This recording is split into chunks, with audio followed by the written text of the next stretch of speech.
সারা বছরের মধ্যে আল্লাহ রাব্বুল আলামিনের কাছে চারটা আমল খুব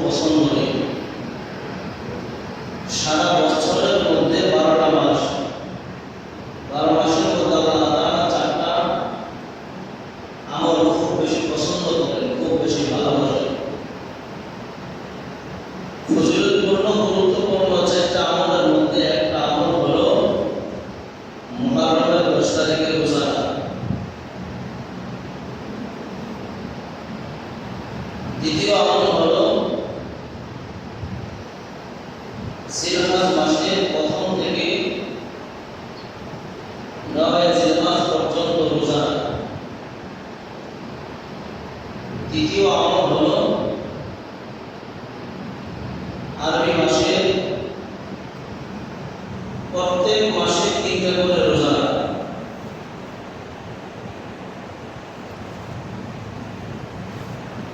চার নম্বর আমল হলো আল্লাহ রাব্বুল আলামিনের রাস্তায় দিল থেকে মন থেকে কুরবান করা। এই চারটা আমল আল্লাহ তাআলার কাছে অনেক দামি, অনেক পছন্দনীয়। জন্য আল্লাহ রাসূল বলেছেন, মহরম মাসের 10 তারিখ যখন আসে তখন তোমরা একটা রোজা রাখো। ওই রোজাটা আল্লাহ রাব্বুল আলামিনের কাছে অনেক দামি।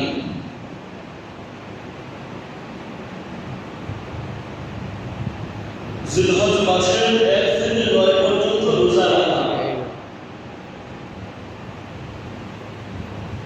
এই রোজাটা আল্লাহ রাব্বুল আলামিনের কাছে অনেক দামি।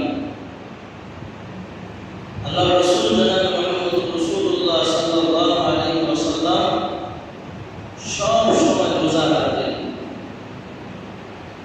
আরবি মাসের 4 থেকে তিনি প্রত্যেক মাসে সর্বনিম্ন 3টা রোজা রাখতেন। এটা আল্লাহ রাসূলের কাছে অনেক দামি একটা আমল।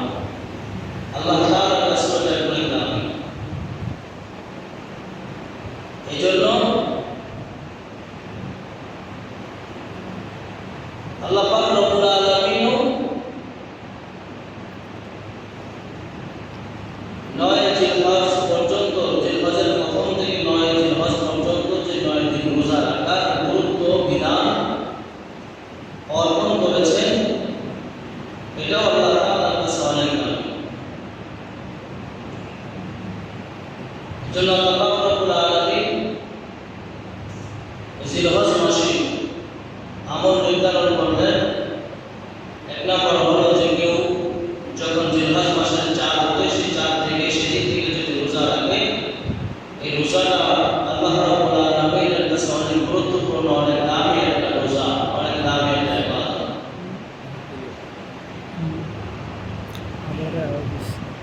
কেউ যদি 9 দিন রোজা রাখতে নাও পারে,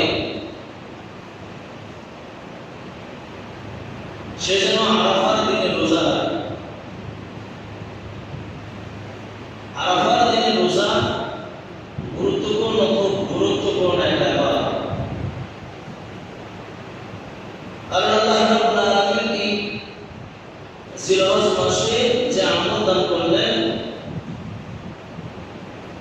পর্যায়ক্রমে আলোচনা চলছিল যে হজের একটা কি আমল, যাদের পক্ষে সম্ভব হয়েছে ওরা হজ করতে গেছে। যদি কেউ সঠিকভাবে আল্লাহ পাক রব্বুল আলামিনের হুকুমগুলো মানতে পারে, তাহলে আল্লাহ রাব্বুল আলামিনের বান্দা বান্দীগণ হজে না গিয়েও কবুল হজের সওয়াবগুলো পাইতে পারে। এজন্য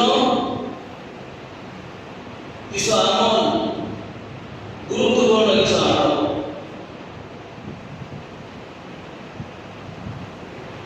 আল্লাহ পাক রব্বুল আলামিন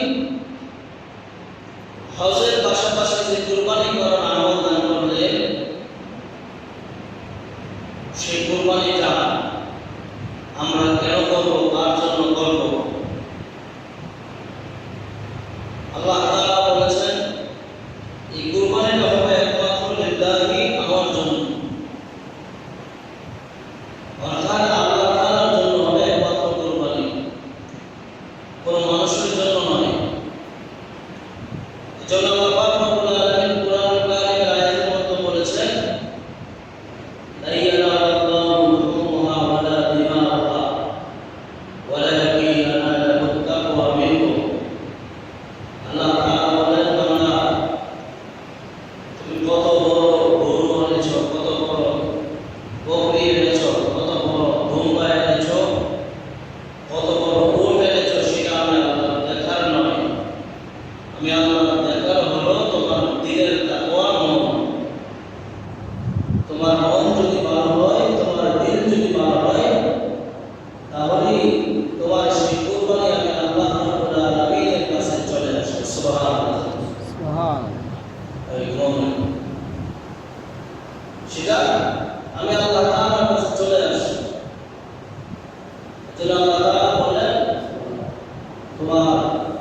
জবাইকৃত পশু, রক্ত, মাংস কোনো কিছুই আমি আল্লাহ তাআলার কাছে আসে না।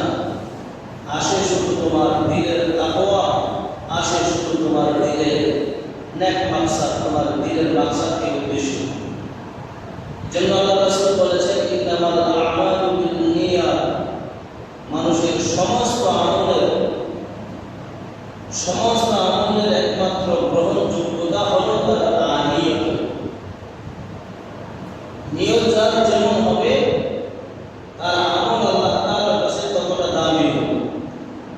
নিয়তের মধ্যে যদি কোনো গড়বড় বেশকম থাকে তাহলে তার আমলের মধ্যে আল্লাহ তাআলা বেশকম করে দেবেন।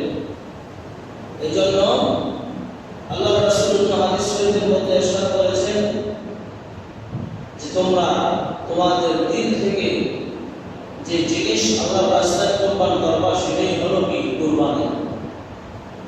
লোক দেখানো যদি কোনো কুরবানি করা হয় সেটার দ্বারা দুনিয়াবি ফায়দা অর্জন হবে, কিন্তু পরকালীন কোনো ফায়দা অথবা আল্লাহকে রাজি খুশি করার যে ফায়দা, যে মাকসাদ সেটা অর্জন হবে না।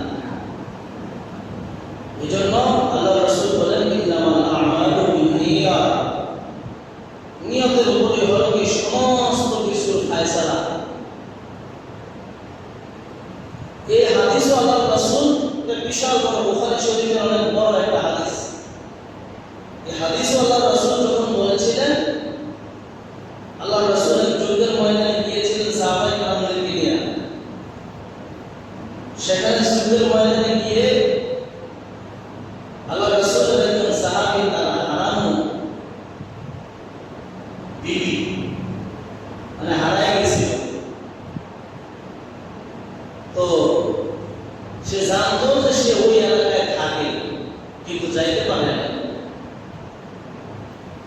যখন যুদ্ধের ময়দানে গেছে সমস্ত সাহাবীরা যুদ্ধ করতেছে আর ওই সাহাবী তার মনের মানুষকে খুঁজতেছে, মানে তার দিলের মধ্যে যে মাকসাদ ছিল সেটা সে কি খোঁজাখুঁজি শুরু করছে। আল্লাহ রাসূলকে এসে বলতেছেন, ইয়া রাসূলুল্লাহ, আপনার একজন সাহাবী তার যুদ্ধের উপর কোনো মনোযোগ নাই, সে কি যেন খুঁজে। তখনই আল্লাহ রাসূল এই হাদিস শুনাইলেন সাহাবায়ে কেরামদেরকে যে ইন্নামাল আমালু বিন্নিয়াত, যার যেই কর্মের উপরে যেমন নিয়ত হবে আল্লাহ পাক রব্বুল আলামিন তার কর্ম অনুসারে নিয়ত অনুযায়ী তার বরকত দান করবেন। সুবহানাল্লাহ। তাইলে আল্লাহ রাসূল বললেন, আল্লাহ পাক রব্বুল আলামিন বললেন যে তোমরা তোমাদের দুনিয়াবি সবচেয়ে দামি যে বস্তু সেই বস্তু আল্লাহর রাস্তায় কুরবান করো, আল্লাহর রাস্তায় দান করো। এখন আমার যদি মনের মধ্যে থাকে, দিলের মধ্যে থাকে যে আমি বিশাল বড় একটা গরু কিনবো, একটা উট কিনবো, গ্রামের সমস্ত মানুষ জানবে যে এমুকে একটা বড় উট জবাই দিয়েছে, বড় একটা গরু জবাই দিয়েছে। এইভাবে যদি মানুষের দিলের মাকসাদ হয় তাহলে আল্লাহ পাক রব্বুল আলামিন কোনো না কোনো কারণে, কোনো না কোনো মাধ্যমে তার নাম ছড়ায় দেবে দুনিয়ার কোথায়। এজন্য হাদিসে আসছে কাল কিয়ামতের দিন হাসরের ময়দানে আল্লাহ রাব্বুল আলামিনের কাছে কয়েক শ্রেণীর লোক দাঁড়াইবে, তারা জাহান্নামী। আল্লাহ পাক রব্বুল আলামিন তাদেরকে জাহান্নাম দিবে। কেউ দাঁড়াবে সে যুদ্ধের ময়দানে গিয়েছিল, শহীদ হয়েছে। আমরা জানি যুদ্ধের ময়দানে শহীদ হয়ে বিনা হিসাবে জান্নাতে যায়, কিন্তু কাল কিয়ামতের দিন হাসরের মাঠে সেই লোক শহীদ হওয়ার পরেও জাহান্নামে যাবে। এক শ্রেণীর লোকদেরকে আল্লাহ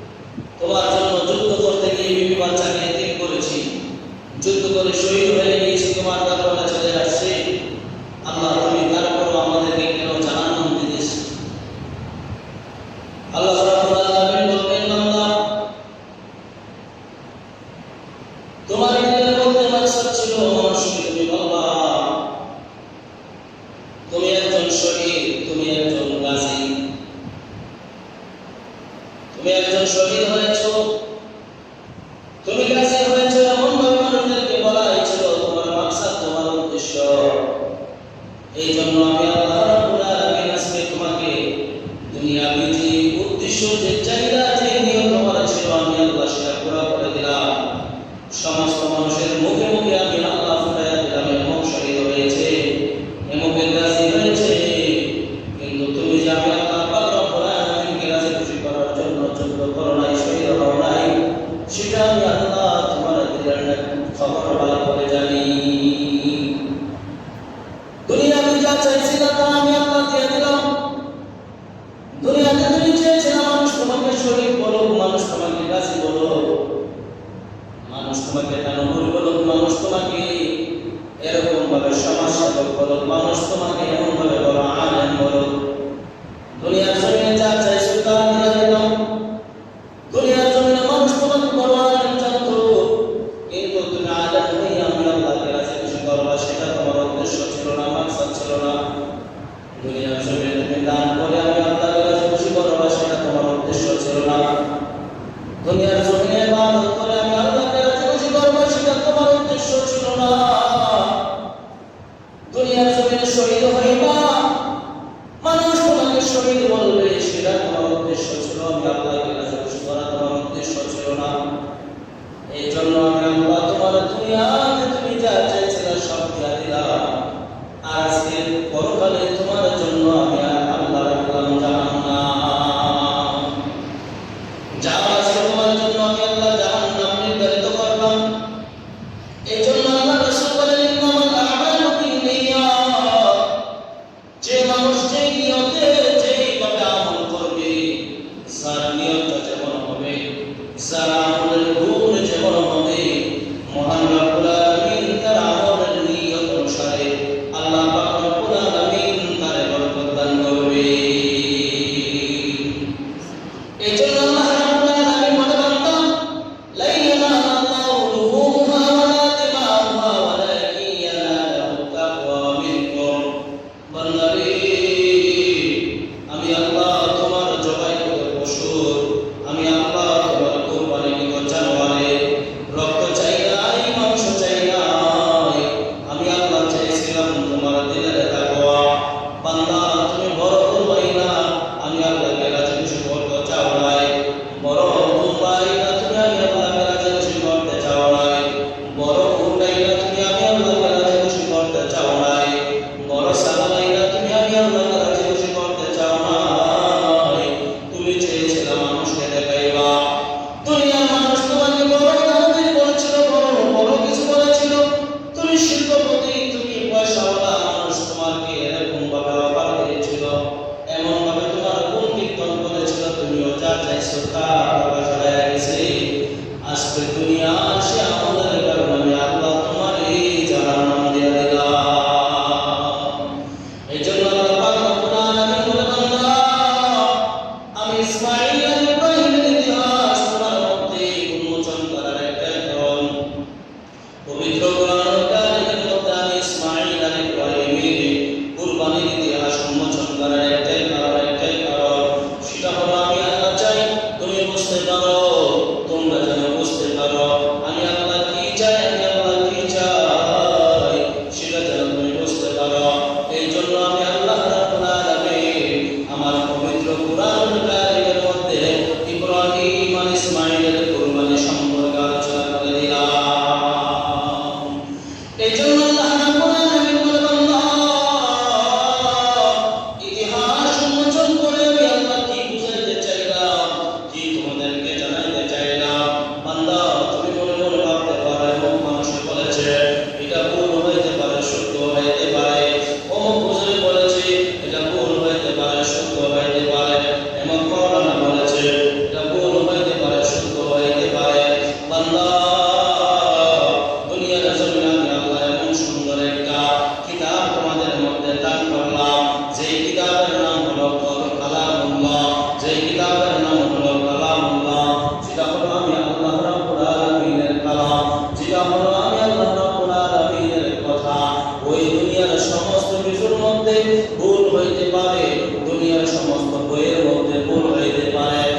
তোমরা জানতে পারো, বুঝতে পারো আমার আল্লাহ এত বড়, এত বড়, আমার আল্লাহ এত দামি, এত দামি, আমার আল্লাহর কথাও এত দামি, আমার আল্লাহর কথাও এত সত্য, আমার আল্লাহর কথাও এত স্পষ্ট। আমার আল্লাহ বলেন যালিকাল কিতাবু লা রাইবা ফীহ, আমার কিতাবের মধ্যে কোনো ভুল নাই, আমার কিতাবের মধ্যে কোনো ভুল মাত্রার রাস্তাও নাই।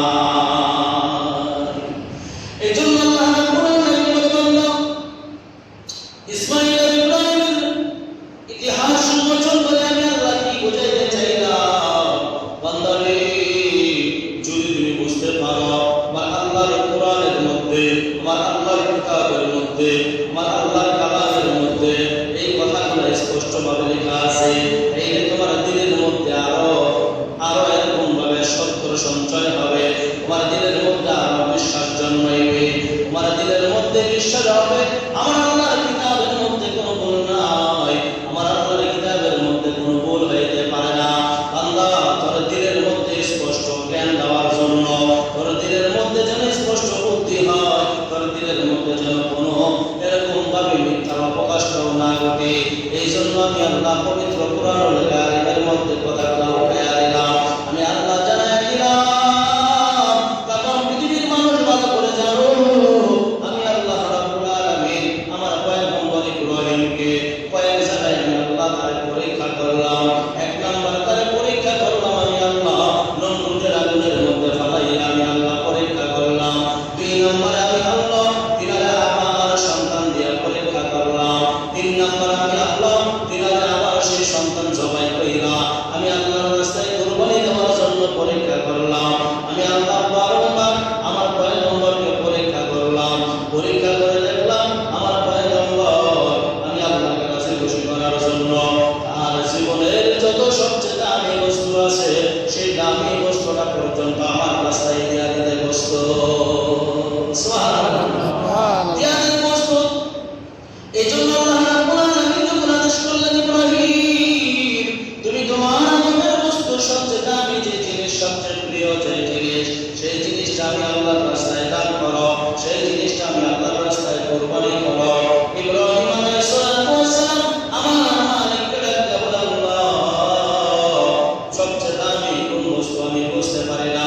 আল্লাহ বারংবার স্বপ্নে দেখাইলেন, তিনি বারংবার আল্লাহর রাস্তায় দান করলেন। 3 দিনের মাথায় তিনি জানতে পারলেন, দিলের মধ্যে বুঝ চলে আসলো আমার আল্লাহ তো দুনিয়ার কোনো মাল চায় না, আমার আল্লাহ চায় একমাত্র আমার আদরের সন্তান, আমার আল্লাহ চায় একমাত্র আমার আদরের সন্তান ইসমাঈলকে আমি আমার আল্লাহর রাস্তায় কুরবান করে দেই। ইসমাঈলকে নিয়ে যখন তিনি রওনা করলেন আল্লাহ রাব্বুল আলামিন হযরত ইসমাঈল আলাইহিস সালাতু ওয়াস সালামের দিলের মধ্যে এমন ভাবে আল্লাহর ভয়, এমন ভাবে আল্লাহর মহব্বত ঢুকাইয়া দিল। শয়তান যখন বলে এই ইসমাঈল তোমাকে জবাই করার জন্য তোমার বাবা নিয়ে যায়, যাও না তোমার বাবার পায়ে, তোমার বাবার জামার নিচে চাকু রয়েছে, রশি রয়েছে, তোমার বাবা তোমাকে হত্যা করে ফেলবে, অতএব তুমি তোমার বাবার সঙ্গে যাও না। ইসমাঈল আলাইহিস সালাতু ওয়াস সালাম কয় আমার বাবা যদি আমার আল্লাহর রাস্তায় জবাই করে দেয়, আমার বাবা যদি আমার আল্লাহর রাস্তায় দান করে দেয় তাহলে আমার এতে কোনো আপত্তি নাই। সুবহানাল্লাহ। আল্লাহ রাব্বুল আলামিন এমন ভাবে পরীক্ষা নিলেন, পিতা পুত্রের মধ্যে পরীক্ষা শুরু হয়ে যায়। মিনার পথে যাইয়া হযরত ইব্রাহিম আলাইহিস সালাতু ওয়াস সালাম যখন ইসমাঈল আলাইহিস সালাতু ওয়াস সালামকে ডাকতে বলে ইসমাঈল তোমার এখন আল্লাহর রাস্তায় জবাই করে ফেলবো। ইসমাঈল ডাকতে বলে বাবা আমার চক্ষু দুইটা বাইন্ধা নেন, আপনার চোখ দুইটাও বাইন্ধা নেন, এই জন্য বলবেন বাবা আমার চোখের চোখ যদি আপনার পড়ে তাইলে আপনার মায়াও লেগে যেতে পারে।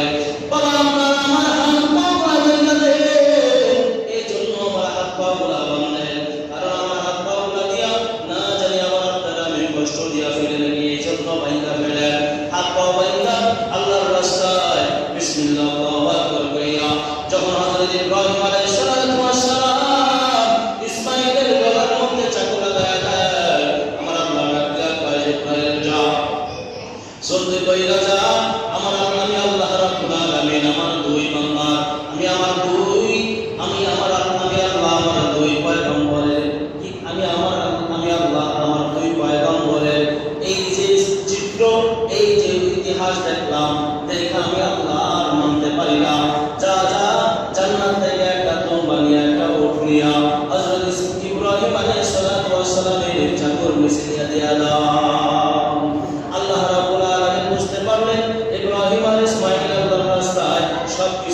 জন্য প্রস্তুত।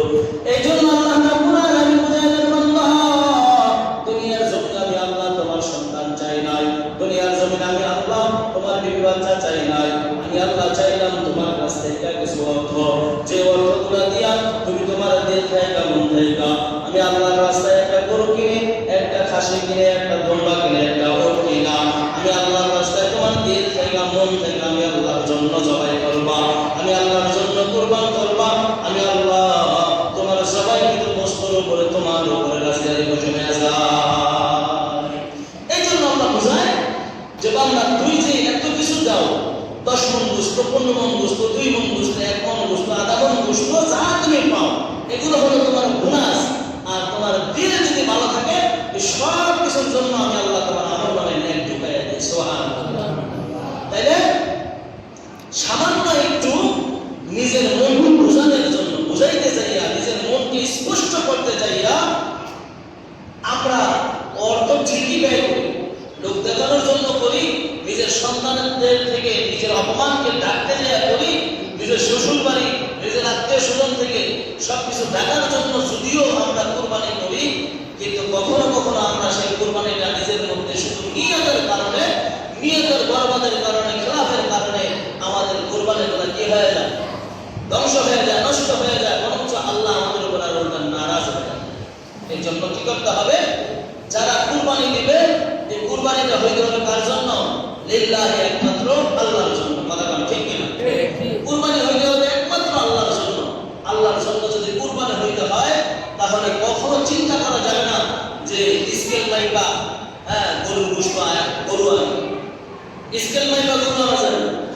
এখন নতুন ডিজিটাল যুগ বেরিয়েছে যে স্কেল মাইপাও আনা যায়, মাইপা একদম মাইপা আমরা যে কয় মণ গোশত হইব ওই পরিমাণে আপনি কি দিয়ে দিন, গরু দিয়ে দেন। এরকম মানসুব কইরা আল্লাহর রাস্তায় নিজের মন থেকে কুরবানি হইবে না। কুরবানি করতে হলে আল্লাহর রাসূল যে বলেছেন তোমার সবচেয়ে প্রিয়, আল্লাহ বলেছেন সবচেয়ে প্রিয় যে বস্তুটা তোমার কাছে সেই জিনিসটাকে তুমি দান করো।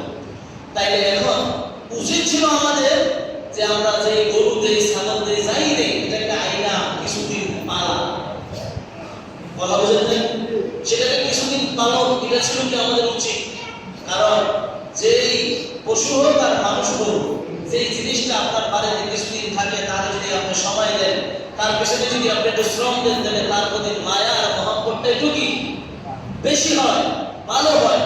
তো আপনি যদি আরেকজনের বাড়ি থেকে দেখেন একটা মানুষ যখন গরুটা বিক্রি করে, হয়তো সেই দরিদ্র মানুষ গরুটা বিক্রি করে আনিছে, অনেক সময় দেখা যায় যে ওই মানুষ এই গরু ছাগলটা বিক্রি করার কারণে সে অজরে কান্দে, কান্দে না, অনেক কান্দে।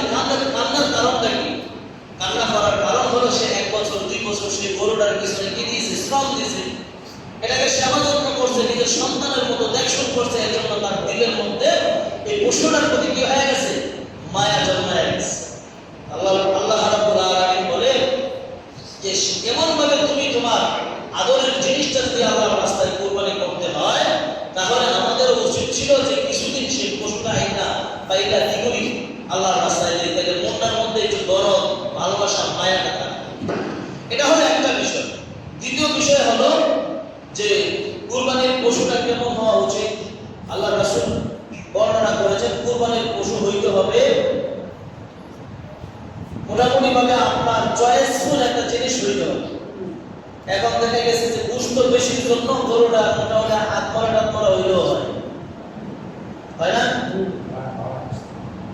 গরু যেমনই হোক, গোশত যে বেশি হইব এই চিন্তা ভাবনা করে এখন গোশত বেশি চিন্তা কইরা দাম একটু কমের জন্য গরুটা যেমনই হোক অসুবিধা নেই।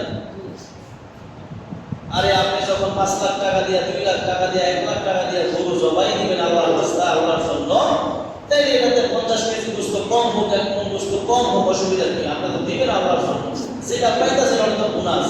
আল্লাহ যদি কইতো বান্দা যা দিবি সব কিন্তু আমার, তোরা কিছু খাইতে পারবি না, তখন কেমন হইতো?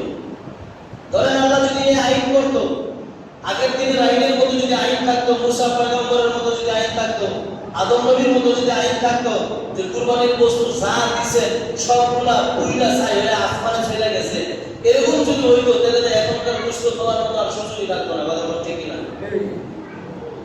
তাহলে তৎকালীন সময় মানুষ যে কুরবানি দিয়েছে তাদের তো পুরোটাই লস। বর্তমান জমানার চিন্তা করলে পুরোই লস, কোনো কিছু তো পাইছে না। আমাদের এখানে কি থাকতো, আপনার সাই করে থাকছে, আমরা এগুলো উড়ে আসমান চলে গেছে। তাহলে ওইখানে সময় হিসাব করলে এখনটা তো আমরা সবই পাই, শুধু আল্লাহ কয় তোর দিলের নেক তামান্নাটা আমি চাই। আল্লাহ রাসূল বলেন তোর নিয়তটা চাই আল্লাহ, আর কিছু চাই না, কিছুই চায় না। ইচ্ছা করলে মানুষ, আমরা তো এখন গরিব মিসকিনদের ইচ্ছা করে এই খালের টাকা দিয়ে দিই, কথা ঠিক না? এইটা যেহেতু একটা ডিফিকাল্ট জিনিস, এটা বিক্রি করে 500-1000 এটা হয়তো মাদ্রাসায় দিয়ে দেয়, না গরিব মিসকিনকে দিয়ে দেয়, যেখানে দিয়ে দেয়। চাইলে কিন্তু কুরবানির পশু আমরা সামরাও খেতে পারি, এটাও আমাদের জন্য হালাল, এটা তো হারাম না। কথা বুঝছেন? সব কিছু খাওয়া আল্লাহ জায়েজ করছে, হালাল করছে একটা কারণে, সেটা হলো আল্লাহ তো বান্দা আমি তো তোর জন্য সবই জায়েজ করলাম, হালাল করলাম, আমি তো শুধু একটা জিনিস চাই, এটা হলো তোর দিলের নেক তামান্না। এই জন্য গরু ক্রয় করতে হবে, টাকা একটু বেশি গেল, 10,000 বেশি গেল, গরুটা যেন একটু সুন্দর হয়, গরুটা যেন একটু সুন্দর হয়। তারপরে সেই গরুর যেন শিং টিং ভাঙা না থাকে, কান মান যেন কাটা মাটা না থাকে, পায়ের খুর চারটা যেন পরিপূর্ণ ঠিক থাকে। অনেক সময় কিন্তু অনেকে অসুস্থ গরু কিনে নিয়ে, এরকম যেন না হয়। তাইলে এটা কিন্তু আল্লাহ পাক রব্বুল আলামিনের তরফ থেকে আপনার আমার যে কুরবানি করার নিয়ম অথবা যে কুরবানি করতে চাই সেটা কিন্তু পরিপূর্ণ হবে না। এই জন্য জিনিসগুলো খেয়াল রাখতে হবে। কুরবানি কার উপরে ফরজ? আল্লাহ রাসূল বলেছেন কুরবানি তাদের উপরে ফরজ ঈদের দিন থেকে নিয়ে ঈদের তৃতীয় দিন পর্যন্ত, মানে যে 3 দিন কুরবানি করা যায় সেই দিন পর্যন্ত যদি আগেরটা বাদ দিলাম, ধরেন আগে সারা বছর আপনার কাছে সম্পদ আছে, তা আপনি কুরবানি দিবেন 7.5 ভরি স্বর্ণ অথবা 52 ভরি রূপা অথবা টাকা রূপা স্বর্ণ মিলায়া আপনার কাছে এই পরিমাণ টাকা আছে, কথাটা বোঝেন নাই? 7.5 ভরি স্বর্ণ অথবা 52 ভরি রূপা অথবা কিছু টাকা আছে, কিছু রূপা আছে, কিছু স্বর্ণ আছে, সবগুলা মিলায়া আপনার একটা কন্ডিশনে যে দাঁড়াইছে যে আপনি কি করতে পারবেন, কুরবানি দিতে পারবেন, তাইলে আপনার উপর কুরবানি ওয়াজিব। যদি এই নেশাব পরিমাণ মাল আপনার কাছে না থাকে তাইলে আপনার উপর আল্লাহ জুলুম করে নাই, আল্লাহ বলে নাই যে তুমি কুরবানি দাও। যদি আল্লাহ তোমাকে না থাকলেও দাও তাইলে নাকি জুলুম, কথা ঠিক না? কিন্তু যেহেতু আল্লাহ স্পষ্ট আইন করছে এই মাল থাকলে তোমার উপরে ওয়াজিব, আর এই মাল না থাকলে তোমার দরকার নাই। এখন কেউ যদি মনে করে যে আমি কুরবানি যদি না দেই কেমন দেখা যায়, অথবা কুরবানিটা আল্লাহর রাস্তায় দেব আমার চাই আছে, কথাটা বোঝেন না? অনেক সমাজে এমন লোক আছে না যে সে কুরবানি দিতে চায়, আসলে সে নেশাব পরিমাণ মালিক না, তারপরে সে মন থেকে দিতে চায়। তো আল্লাহ কয় তুই যদি মন থেকে দিতে চাস সেটা কিন্তু তোর উপর ওয়াজিব হয়ে গেছে, তুমি কিনা লাইছো তো তোমার উপর ওয়াজিব হয়ে গেছে, দেওয়া লাগবে। এখন ধরে আল্লাহ না করুক তার যদি গরু মহিলা যায়, ছাগল মহিলা যায়, ধরেন যেটা সে কিনা আছে জবাই দেওয়ার জন্য, যেটা কিনা আছে, এখন আল্লাহ তো তার উপর ওয়াজিব করে নাই, করছে? কিন্তু এমন হয় ইচ্ছা করে কিনা আছে যে আমি আল্লাহর রাস্তায় দেবো, অথবা ছেলেমেয়ের ইজ্জত বাঁচাইতে দেবো, অথবা আত্মীয়-স্বজনের কাছে মুখ ধরার জন্য দিব, অথবা সমাজে মুখ ধরতে দেবো। তা আল্লাহ তুই যখন তোর গজব নিজে নিজে ডেকে আনছস, এখন যদি গরু অথবা ছাগল তুমি যেটা আনছলে যদি মহিলা যায়, পরবর্তীতে তুমি কই থেকে আইনা দিবে এটা তোমার ব্যাপার, কিন্তু তোমার উপরে পরিপূর্ণ ওয়াজিব আমি আল্লাহ আমার করে দিলাম। আই বুঝছেন? তখন দিতে হবে, যদি না দেয় গুনাহগার হবে, কিন্তু তার উপরে প্রথম ওয়াজিব না, এজন্য তার গুনাহ হবে না। কিন্তু আনার পরে মহিলা গেছে, এখন যদি পুনরায় আবার না দিতে পারে তাহলে গুনাহ হবে, স্পষ্ট কথা। আচ্ছা তাহলে কুরবানি কার উপর ওয়াজিব বুঝলেন তো? এবার যার উপরে নেশাব পরিমাণ মাল আছে, 7.5 ভরি স্বর্ণ অথবা 52 ভরি রূপা অথবা টাকা পয়সা মিলাইয়া এই পরিমাণ সম্পদ তার কাছে আছে, তাইলে সে কুরবানি করবে, তার উপর আল্লাহ ওয়াজিব করছে। আর না থাকলে আল্লাহ বাদ দিছে, তুমি বাদ এই লিস্ট থেকে যদি তোমার আবার সামনের বছর হয় তাইলে তোমার কি আমি আল্লাহ তোমার উপর ওয়াজিব করি। এখন ধরে আমাদের সমাজে কিছু সিন্ডিকেট ব্যবসায়ী আছে না নাই? কথা আছে না নাই? সিন্ডিকেট ব্যবসায়ী আছে, কারণ এই সিন্ডিকেট কইরা ঈদের দিন এমন একটা মাল কিনছে, যে মাল কিনছে ধরেন 50,000 টাকা দিয়ে আর বেচে আছে 5 লাখ। কথাটা বুঝেন নি? 5 লাখ বেচে 10 লাখ বেচে লাইছে, লাভ হচ্ছে 10 লাখ। এর তো হ্যাঁ আজকাল এসব পরিমাণ মালের মালিক হয়ে গেছে, আল্লাহ তাআলা করে কুরবানি করা আছে দিতে হবে। অর্থাৎ কুরবানির দিন, দ্বিতীয় দিন, তৃতীয় দিন, এই 3 দিনের মধ্যে যদি কারো কাছে এমন টাকা পয়সা চলে আসে যে নেশার পরিমাণ মালের সমপরিমাণ কি হবে, মাল হবে, তাহলে আল্লাহ বলে 3 দিনের মধ্যে তার কাছে টাকা আসার কারণেও আমি আল্লাহ তার উপরে মাল ওয়াজিব করে দিয়েছি, কুরবানি দিতে হবে। তবে ঈদের এক সপ্তাহ আগেও না, ঈদের 2 দিন আগেও না, ঈদের আগের দিনও নাই। এখন ঈদের দিন পরের দিন যে 3 দিন জবাই করা যায়, 3 দিনের মধ্যে যদি টাকা সম্পদ চলে আসে কোথাও থেকে, আল্লাহ যদি আপনাদের দিয়া দেয় আজনবী ভাবে, তাইলে আপনার উপরে ওয়াজিব, আপনি কুরবানি দিতে হবে। যেখান থেকে পাইবেন গরু আইতে ছাগল আইতে যেটা দিয়ে পারেন আপনি আপনার ওয়াজিব আদায় করতে হবে। কথা বুঝছেন? এখন গোশত কাকে দিবেন, কাকে দেওয়া জরুরি? এই নেশাব পরিমাণ মাল যার কাছে নাই সে এটার পাওনাদার। বুঝছেন কি কথা? নেশাব পরিমাণ মাল যার কাছে নাই সে হলো কি পাওনাদার। নেশাব পরিমাণ মাল আছে, আবার কেউ ইচ্ছা করে কুরবানিও দিছে, পরে ওই গরিব মানুষের ফুটলা দেখা তার ফুটলা দেওয়া যায় না। কথা ক্লিয়ার? কথা বুঝেন নাই? ধরেন যার কাছে নেশাব পরিমাণ মাল নাই, আপনার কাছে মাল নাই, আমার কাছে নাই, আমার উপর আল্লাহ ওয়াজিব করে নাই, আমি কুরবানি দিতে পারবো না, আমি গরিব মাসুম। এখন আপনি সবাই দিচ্ছেন, ওই 3 ভাগ 1 ভাগ থেকে যে গরিব মানুষের হক আছে, সেই হক থেকে আমরা যদি একটু দেন, এটার আমি পাওনাদার।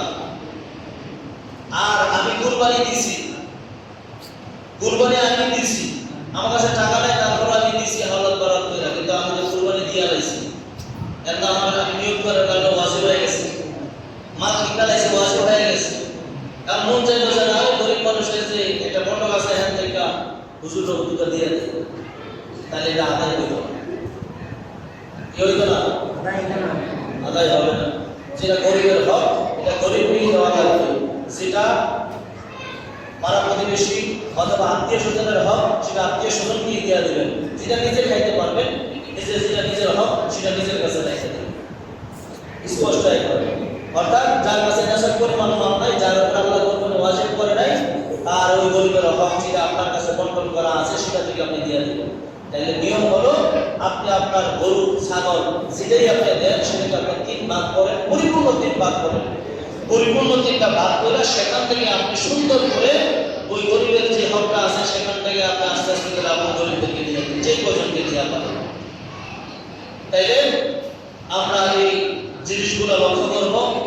আর দ্বিতীয়ত হলো, কোরবানির আগে তো আর জমা নাই, আগামী বৃহস্পতিবারে জমা, ঈদ শুক্রবারে পড়ে না, তো আইয়ামে তাশরিক যেটাকে বলা হয়, আল্লাহু আকবার, আল্লাহু আকবার, লা ইলাহা ইল্লাল্লাহ, আল্লাহু আকবার, আল্লাহু আকবার, লিল্লাহিল হামদ, যেটা আমরা পড়ি, এই তাকবীরে তাশরিকটা আমাদেরকে পড়তে হবে 9 জিলহজ থেকে নিয়ে 9 জিলহজ আসর থেকে নিয়ে 23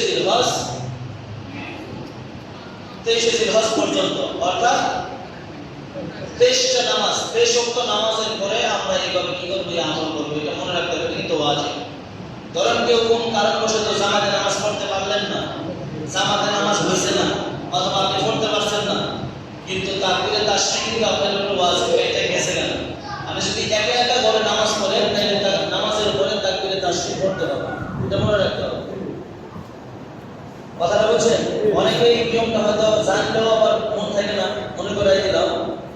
যেদিন থেকে শুরু হবে, সেদিন থেকে নিয়ে 23 তারিখ পর্যন্ত 23 ওয়াক্ত নামাজের পরে পরে যে তাকবীরে তাশরিকটা পড়বেন, যদি মসজিদে এসে জামাতে নামাজ নাও পড়তে পারেন, অথবা এক ওয়াক্তের নামাজ আরেক ওয়াক্ত পড়ছেন, ওই আরেক ওয়াক্তের লগেই আপনি কি করতে হবে, এই তাকবীরে তাশরিক করতে হবে নামাজের পরে, এটা মনে রাখবেন।